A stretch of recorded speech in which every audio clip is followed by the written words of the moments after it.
Welcome back to another episode of the Agents to Owners podcast. We have a real treat today. With me today from one of the top selling personal lines agencies in the country out of Ponte Verde Beach, Florida, agency owner and CEO of Brightway Insurance, Mr. Billy Wagner.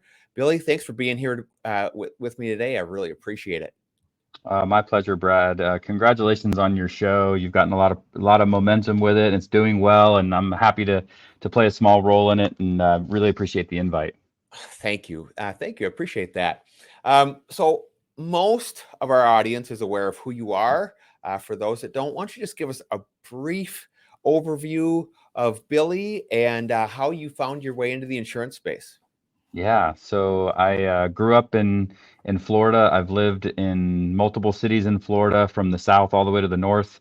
I live in the Jacksonville area, as you said, Ponte Vedra Beach area, in the north end of Florida, and started my insurance journey like most of us accidentally, and got into it. Actually had a full fire loss before I was in the insurance Oh, business, and lost my entire home, wow. and really kind of wanted to understand that business and what it was like, and really enjoyed like that process of like how it was and how it could be better. And I was in the restaurant business, and a lot of my managers went into the insurance business, and I was studying that, and somebody recruited me to be a manager of agents on the life and health side. And I did that for about a year until I realized that the PNC side was really where I wanted to land, and that I wanted to do my own thing. And I opened a scratch agency in 2006, and it's been a wild ride. So yeah, it's been a fun journey, and but I really do enjoy the business. Yeah. So what did that look like in 2006?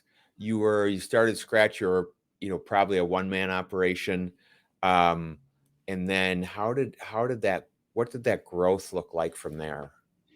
Yeah, so actually, what I did before I opened the business in January of 2006, I worked for free for 6 months for an agent, and I learned the business through their lens. I wrote policies for them, and I started building relationships, and planned my launch in June of 2006. It was just me, and I hired one other person to start.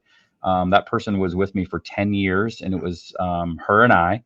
And yeah, I was doing absolutely everything. I still remember vividly, the 90-hour work weeks we did. My wife is a occupational therapist, and Okay. she worked 90 hours as well at that time, as before we had kids, and we just grinded. I mean, I was living it, I was breathing it. We were working weekends. I was trying to do everything that I knew needed to be done, but also the business, as you start getting it going, when you're like a small organization, everything rests on you. So I was taking out the trash. I was, cleaning the office. I was doing the marketing visits. I was trying to make relationships with carrier partners and referral sources. I was writing the business, and I had the person alongside with me that was learning as well with me. So they were brand new to the business. And in my 18-year career, I only hired one person with experience. So, Mm. Really? yeah, it's been an interesting ride. And, but it's been a tough one. And I still, like I said, you forget, how hard it is in the beginning. And I think, I would remind people that are in the beginning of their journey that it's supposed to be hard. It is Yeah. hard. It's supposed to be that way. And that's how you know you're on the right path. And if you ask me, could I go back and do that over again? I'd have a really hard time. I mean, I really don't know if I could, because it was so challenging. But then again, it was so worth it, right? Yeah. Yeah. Um, so you've become, I mean, literally one of the most successful personalized agents in the country. What And I know you're someone that's very organized, you're very driven. What skills would you say you have that have made you successful? Yeah. I would say that I learned early on that discipline was really important. Like, I believe discipline equals freedom. And so, that was a trait that I had. And then I also, like, I don't like to like bang my head against the wall and make the same mistakes twice. Yeah. So I'm very good about like, oh, well, that was painful. Oh, that is a really bad way to do things. And I did all the wrong things, right? Like I made all the mistakes Yeah. early on and I made them like one after another after another. And what I am good at is realizing like, hey, that's a problem. Like, how can we do that differently? And I'm good at designing outcomes. I'm like, okay, well, what do I want it to be different next time? And I think if you have that mindset, like, you know, you can fix a lot of things. And really, for me, what I really, this was a light bulb moment for me when I realized that, like, whatever problem you face is likely either a process problem, like there's a system breakdown, there's a training breakdown, Yeah. or there's a people breakdown, right? And, you know, I try to own all those responsibilities. I try to say, look, it's my fault. One of those things didn't happen the way that it should have, and I should have been better.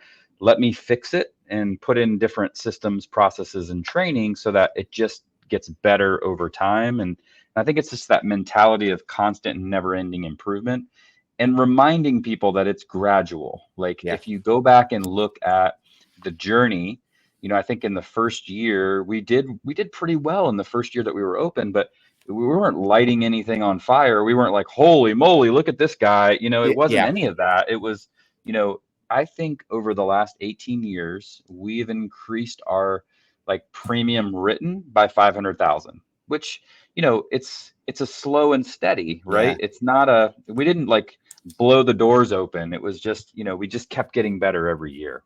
Yeah. Yeah. That's a good segue into, and I know that you realized early on that you wanted to build a business, right? So, and I know you've told me in a previous conversation, you haven't sold a policy yourself in well over what, probably 15 years or something you told me or so. So early on, you established a team. Um, and you're someone that has, high expectations, high standards. Um, was that difficult to remove yourself from the production side of building this business? Yeah, I mean, I was in my own way. I was in my head a lot about, like, no one can be as good of a salesperson as me. Like, no one can sell what I can sell, and I would have closed that deal or whatever. I went through a lot of that, and I overcompensated it with the development of people and making sure that the people were so good that they were, and they actually, I didn't know that this was going to happen, but they were better than I was Yeah. because I mean they were like they Yeah. were they some people are just you get the right person and you're like, oh my gosh, this is, I mean, that's a game changer for the Yeah. organization. And so it's a slow and gradual thing, like I said earlier. So a lot of times it was like you know from the very beginning, I would say like after the first 1 or 2 years, I said my goal is to work myself out of a job. I don't want any Yeah. responsibilities in this organization at all eventually. And slowly over time, as I hired people, I'm like, okay, you're going to do this. I'm going to keep doing this. This is what I'm good at and what the operation needs. I spent a lot of time building relationships. And as I came out of production, I was still the relationship person. So I might meet with a client, have a 20-minute session, build rapport, talk about protection, and then I was like, boom, pass off. Like you're executing everything. Like they were somebody listening to what I was doing, and then they were executing it. And then slowly I was like, hey, you're gonna love Shelby or Chris. They're gonna work with you on this, and you're gonna love how they take care of you, and they're super knowledgeable. And they were trained like ninjas, and they were very good. And that's how you make it work. But that's a hard answer, right? It's not an easy thing to train Yeah. somebody like a ninja.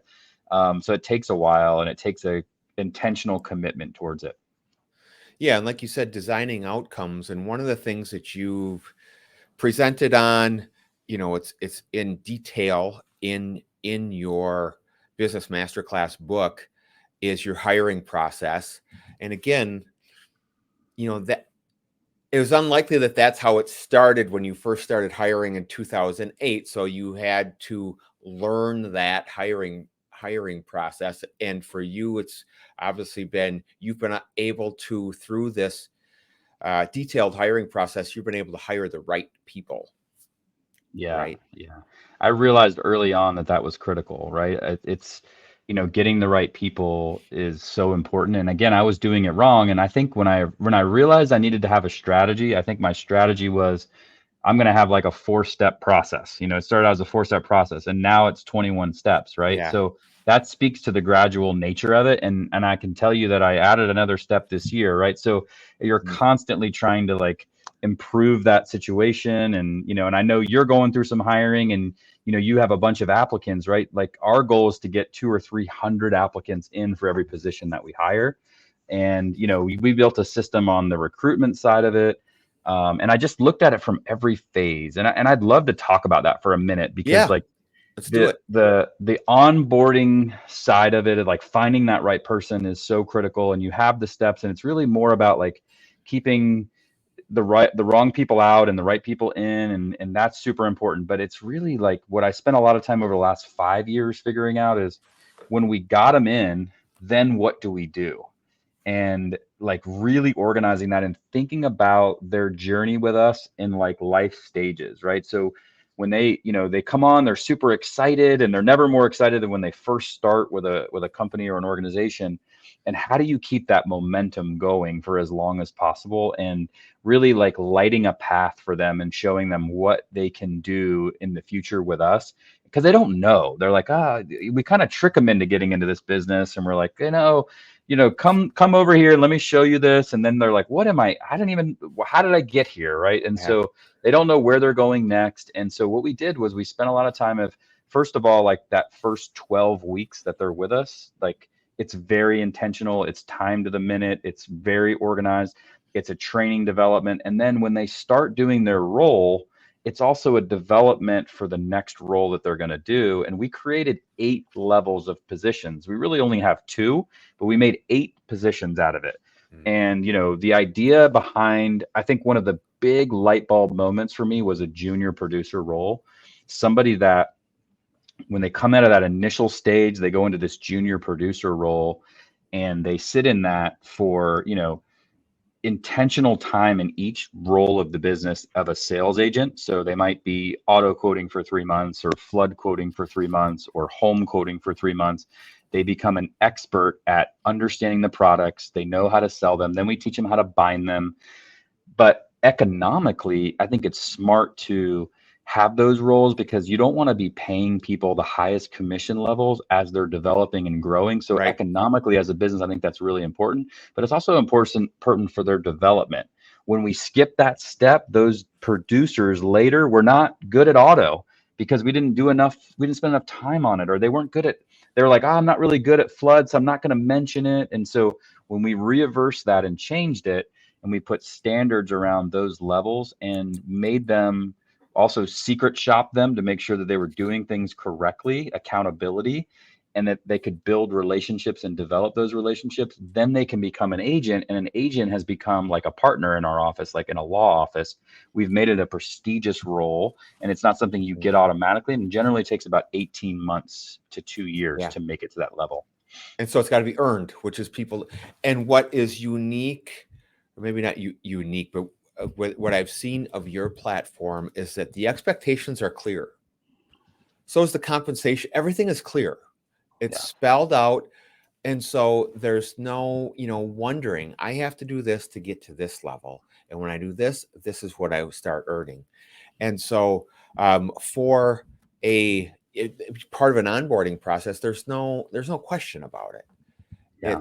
And like you said, the training is so detailed.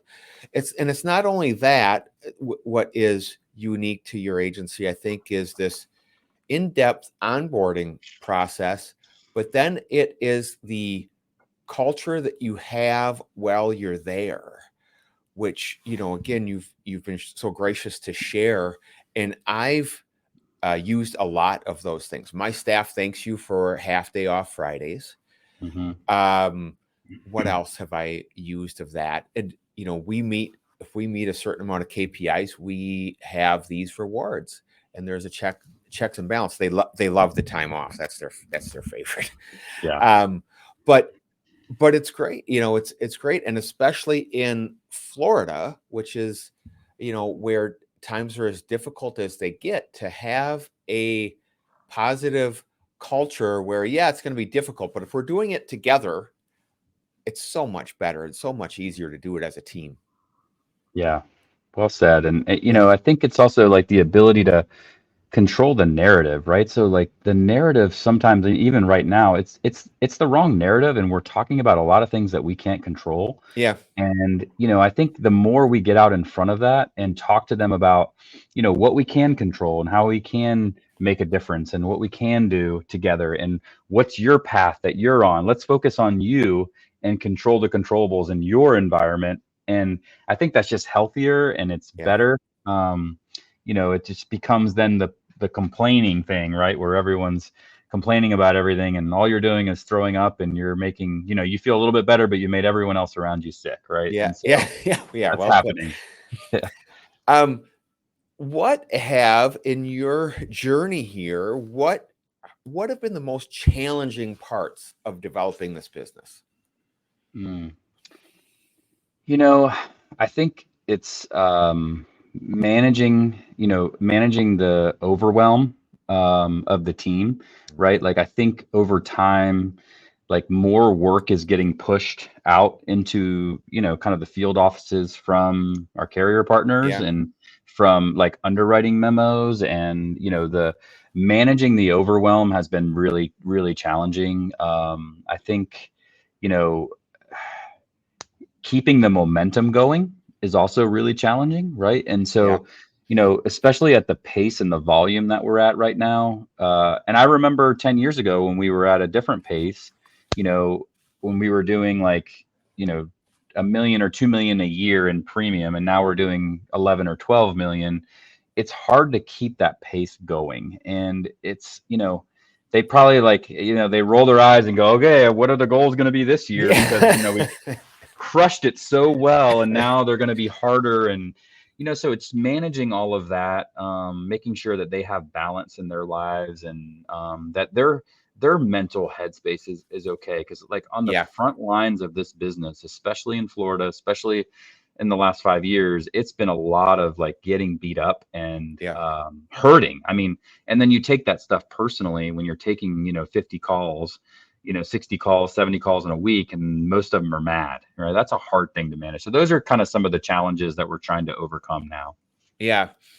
Yeah. And that's, comes back to, I think, or that's been my philosophy as I have been as intentional as I can be with our team of making sure I get our one-on-ones in and Mm, just trying to take the temperature and keeping things light.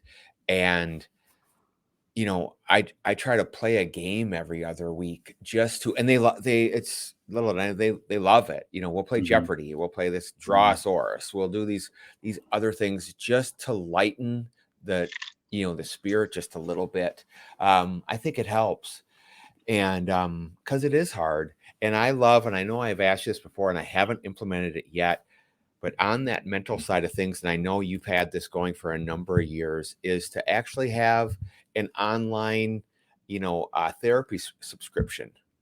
I mhm, think that's huge. Just to say, hey, I know we're going through, you're going through some difficult times, or I can't remember where I picked this up, but where it made sense to me. I think it's from a book I read recently. This, you don't just hire the employee, you hire the whole person, mhm. and they have issues. So let's try and accommodate some of those and to give them an outlet. I think that's a massive benefit. Yeah. Um, Yeah. I think it's, you know, thinking about, and it comes from asking a lot of questions, right? And it comes from, trying to put my head in their space, right? And it's, and I know that they probably look at me and they're like, well, you're not on the front lines anymore like you used yeah, to be, and you don't understand. And I try to yeah, like, they don't remember the story. Like some of them have started in the last couple of years and they don't like, what does he do here? I don't even know what he does here sometimes. But they don't, one of the things that we did was tell our story and put it in a yearbook. And so we know kind of the team and all that stuff. Like knowing the history, I think is good, but it's asking the right questions. And I think, one of the things that we've always done is for the last 18 years is we've made the benefits or things that we offer better every year. So yeah. I we've, like that. we've done something every year, and it's always like, okay, what are we going to do this year? What's next? and we've always been able to find a new way, to kind of do something different. Yeah. Yeah. And yeah, that's one thing that just, keeps it fresh. Yeah. Um, I want to hone in on Billy a little bit because it's intriguing. I love that you always talk about winning, and this is how we win, and not just for you, for your team. What does winning look like for you? And I'm really intrigued by that. Um, but in your mind, what is winning for Brightway, and what is winning for Billy and the Wagner family? Yeah. I love that question. Because I think I spent probably like 4 or 5 years ago, I spent a ton of time on myself. Like I was always building the business and I was always very intentional about, what our values were and how we were going to restructure and how we were going to improve our business. But I really dove into myself about 4 or 5 years ago, Yeah. spent a ton of time thinking and getting clarity.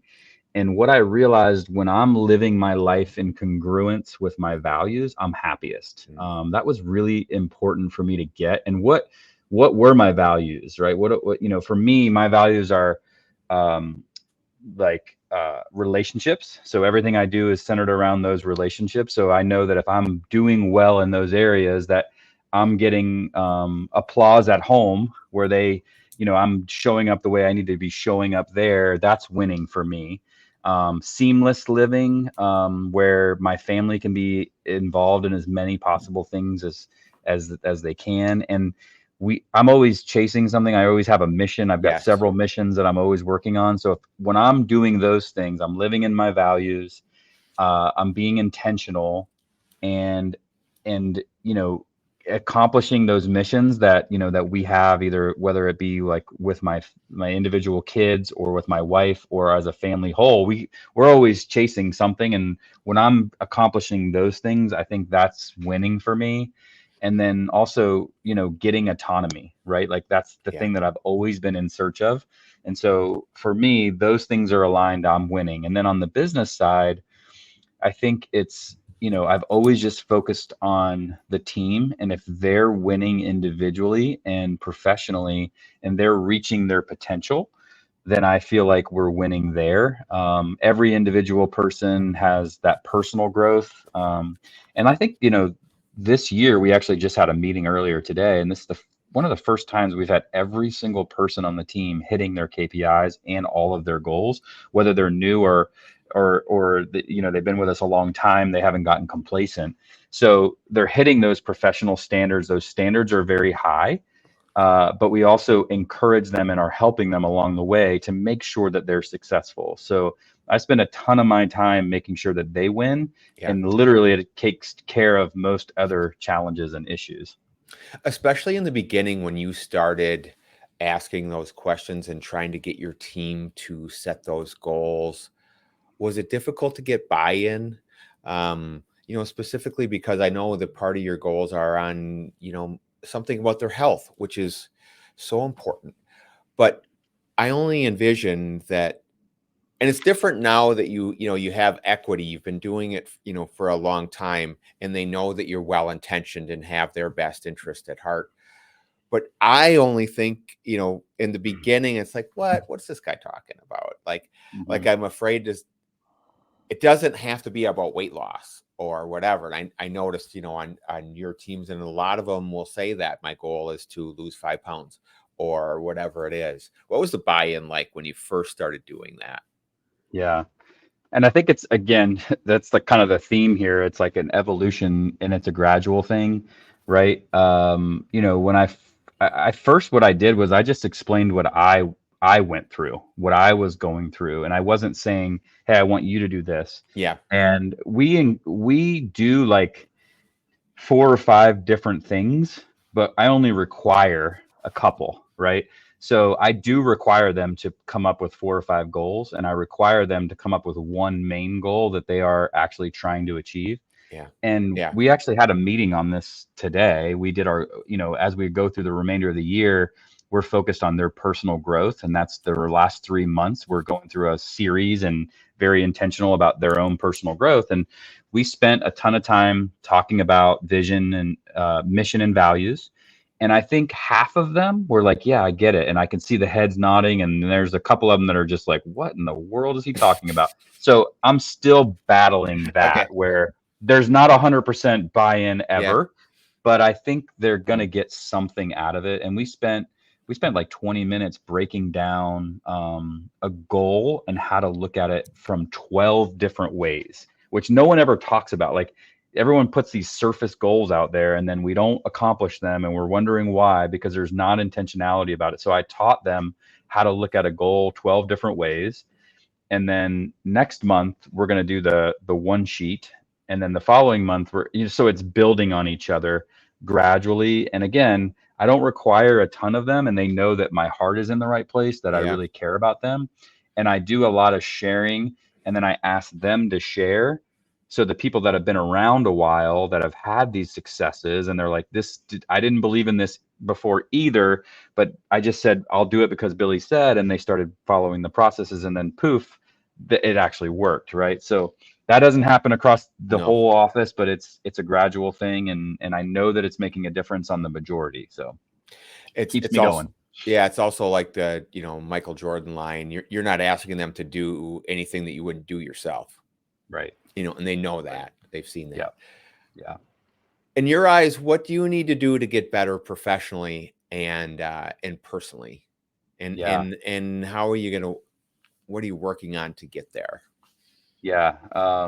Full transparency, right? Like, I think we only talk about like the wins a lot of times, and a lot of times we're always saying, oh, well, and the people that know me on the surface level, that have heard me speak, they're like, oh, well, everything's great. Well, no, there's a ton of things that I'm working on. And I think probably, if I were to like, my health is always one that I've struggled with. Like, I'm not in bad health, but like, it's always one that's eluded me, where I'm never in my fighting weight, kind of thing.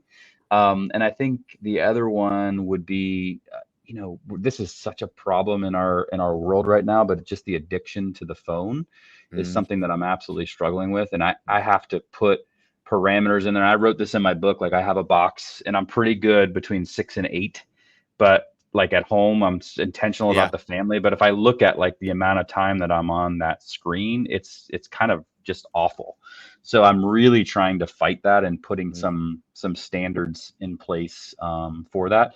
And then I'm also trying to put myself in uncomfortable situations, right? And when things are going well, you have the potential to get complacent. And so I'm always challenging myself to do something that, I've never done before, and that makes me uncomfortable. And I've learned that the more uncomfortable I can be, the more growth that I have. And so I've mm, definitely challenged myself. I'm trying to come up with what I'm doing in 2024, but I did a lot of things in 2023 that I just wasn't good at.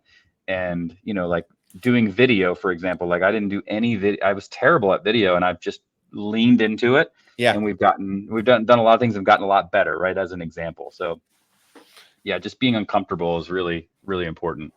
Yeah. Most of us aren't good on video. And myself included, I still don't think I'm good, but I do it. And Hmm. now definitely gotten to a comfort level. you know Yeah. um Yeah. by the way, your video that just came out yesterday with Chris was very, very well done. Yeah. I'd say. Yeah. Thank So you. you've definitely improved. um Thank you. I appreciate it.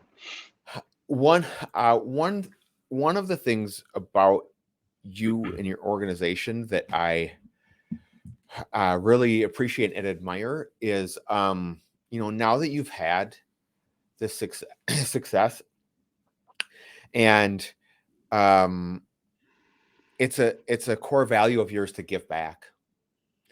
And not only are you just writing a check, you're dedicating your time. So can you touch base on, some of the charitable work that you're involved in? Yeah. And early on in my career, I didn't have money. So I did a lot of like volunteering and time. So, I was a Big Brother in the Big Brother program for 10 years. And that was a huge time commitment, and really rewarding for me overall. But, I think we have a responsibility as business owners to be leaders in the community side. And it's really, really important to me. And I've learned over time to try to be more intentional about it.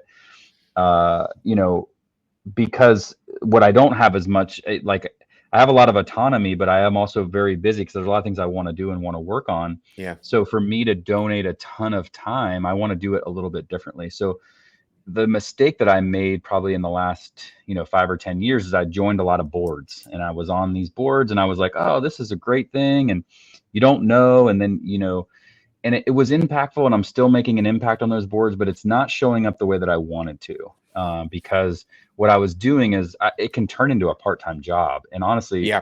that's what it is for me right now. I'm probably spending 15, 20 hours a week doing these nonprofit boards, and I could probably spend 40 hours because I'm a perfectionist and I want to fix it and make everything Yeah. right. So what I've turned to is doing these little makeovers, almost like, Marcus Lemonis does the profit. I kind of want to do the not-for-profit, and doing these makeovers on these nonprofits using our business experience. Like, as entrepreneurs and business owners, we know marketing, and I needed to learn video and help them with that. I know how to do strategic planning. They need some of the same things. So what we've been doing is these little makeovers, and we just did the first one, and it's super rewarding to go in there and completely transform that organization, give them a different set of eyes, and change the way that they're doing business, and give them momentum to have a bigger impact. The nonprofits are very similar to the for-profits, right? And I've always spent a lot of time on the for-profit side. And so just understanding what they need. And of course, I love process. So I built a process around it. And we're doing these kind of making an impact transformations, which has been really rewarding. Yeah. And talk about that they need process, even more so, specifically the nonprofits, because a lot of them are, it's kind of scary actually, because there is a lot of time and effort and money that flows through those. And I've been involved a little bit, and mainly through our local chamber of commerce here, and it's actually, I've actually been a little bit nervous. Like, it's just, there's probably, anyway, there's probably a reason why they're ripe for somebody to embezzle money out of there. I mean, it's just, so yeah, the fact that you're doing that, that's a massive, massive help. But like I've seen, and like you illustrated at the last innovation with Mission House, is that you spend time there, you volunteer time there. Like I said, I just think that's very admirable. Yeah. Let's talk about one of the things that I touched base beforehand was through your innovation presentation, and I think this is fairly new, that you've put together, something called the Wagner Way systems, and you are sharing that with agents that would like that, and with no proceeds going to Brightway or to Billy Wagner, proceeds going to your charitable foundations. Can you touch on what that includes and how people can find that, and Yeah. maybe, yeah.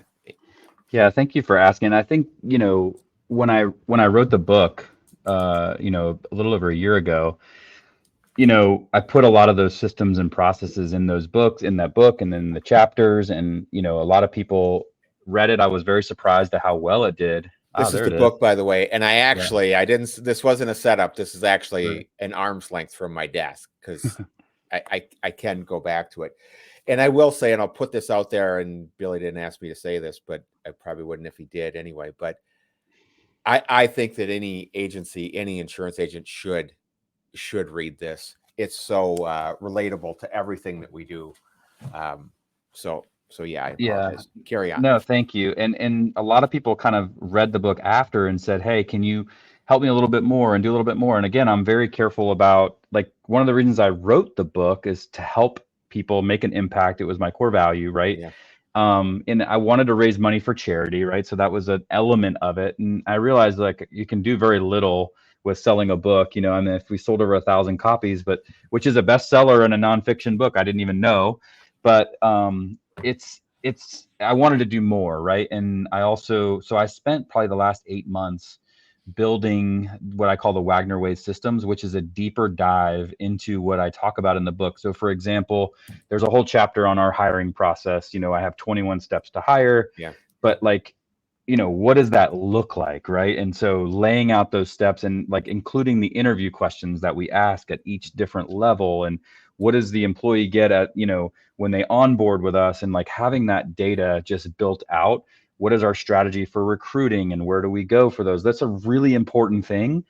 And what most business owners, especially me in the very beginning, I didn't have the time to build all that stuff out. So what you get is editable documents that you can make your own, and you can, rob and duplicate it. You can just put your logo on the top of it and make it your own strategy. Or you might say, I don't want 21 steps, I want 8. Yeah. And you just delete the ones you don't like. And then now you have an interview process, and it has our compensation plans, which I've made so many mistakes there on those. It has, what our journey and onboarding of a new hire is. It has their business plans. Everyone's got a one sheet business plan, as you said, very clear as kind. This is their responsibilities, what winning looks like, what their KPIs are weekly and quarterly.